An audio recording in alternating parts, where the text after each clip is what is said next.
Hello and welcome to our next reflection on growing in awareness. We talked about growing awareness of ourselves, of our feelings, of our emotions, of our thoughts. Today we move on to concentrating on growing awareness of our behavior and of how we communicate. All of this is interlinked with the other topics, so we cannot separate them that easily one from the other. But how can we pay attention to how we behave, and what impact does this behavior have on our daily life? There can be many things that impact us negatively. One of the reasons why we sometimes don't want to see the link between our behavior and the negative impact, the knock-on impact on our life, is simply because we don't want to take responsibility for doing something about it. And that's key, because this journey into our inner world is about taking responsibility. It's realizing not everything is just up to me to change or resolve. Remember, we as Christians, we rely on the grace of God. We believe that it is God who reveals all these things to us. He is there to heal. He is there to make me whole. But we need to cooperate in that process. And that can be uncomfortable, to come to a realization that my behavior is not helpful. I need to change it. And it can be very simple. For example, you go to sleep late. And so the knock-on effect is, the chances are you will find it more difficult to get up early in the morning. If you oversleep, maybe you have missed your time for prayer. Maybe the only time you had for some quiet time for yourself. If you oversleep something like prayer, for example, you might then start feeling guilty about it. You might start putting yourself down. Well, look at me, how lazy, how bad, how unfaithful I am. I can't even do this properly. You can see how quickly the list grows bigger. And it's not just a prayer. The prayer one is just an example. It might be if I'm more tired, I become more stressful. I might not have the enough ability to concentrate in whatever I'm meant to be doing the next day, whether I'm at school, meant to be studying, meant to be alert, and there is me trying to catch up on my sleep. My eyes are closing. So what needs to be done? Well, I can marvel, why am I so tired, whatever, but actually I need to look at the sleep pattern. And so I need to say to myself, well, I need more sleep. I need to go early to sleep. Now, if I distract myself, maybe I can't go to sleep. Maybe I'm full of thoughts or whatever, everything else happening. Maybe I'm addicted to an electronic device like the phone or a tablet or computer, and so I stay up looking at these things when I'm still in bed or whatever. I can't let them go and put them away. Well, then this investigation into my own journey, my own life, leads me back to the reasons for that. And that's why this is so demanding a journey. This is why the Lord is needed to help us. Remember, He is the only one who can set me free from anything that is destructive. Because sin creates disorder in me. Sin is about causing chaos within my inner life. And there may be various reasons for this chaos. But it's good to discover, well, why am I behaving this way? It's not helping me. It's causing me problems. I need to do something about it. Maybe I'm always slamming doors. Maybe when I communicate with other people, I tend to look away when they are having a serious conversation with me about something to do with our own relationship between the two of us. Maybe as things get heated up, I just slam the door or whatever, or I walk away. I turn away, I walk out. Maybe I'm always complaining. Maybe I'm always resentful and angry. Well, the chances are if you are always like this or quite often, people will not want to be hanging about you. They will step aside, move away, and give you the distance that you want, that you need, because no one enjoys an argument, or having someone angry around you all the time. Well, the effect of the other people distancing from you might be that you end up feeling lonely.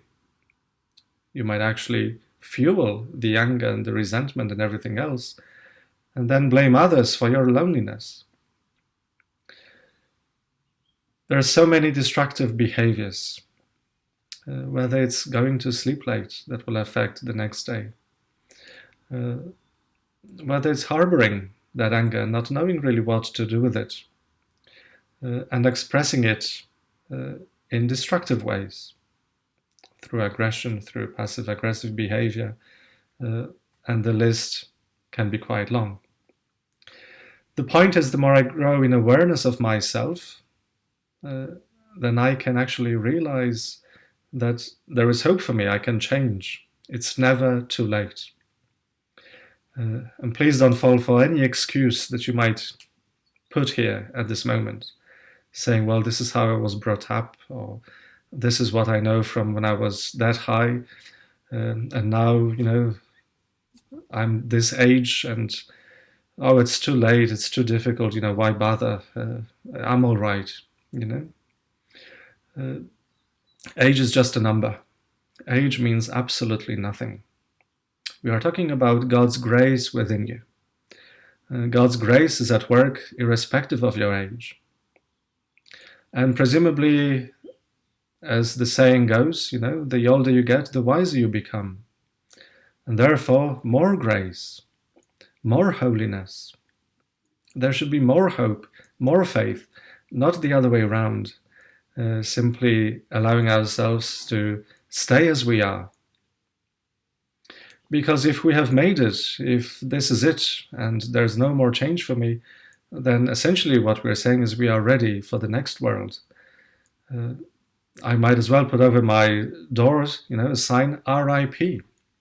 Just let me rest in peace. Don't disturb me, please. Take me now. Unconsciously, that's what we're doing. That's the message we give. Whereas the Lord wants our lives to be fully transformed daily, filled with hope, filled with encouragement. That actually, the way I am, I can change, I can grow. And primarily, to remember that the measure that we should judge ourselves is by love. Is my behavior a loving behavior?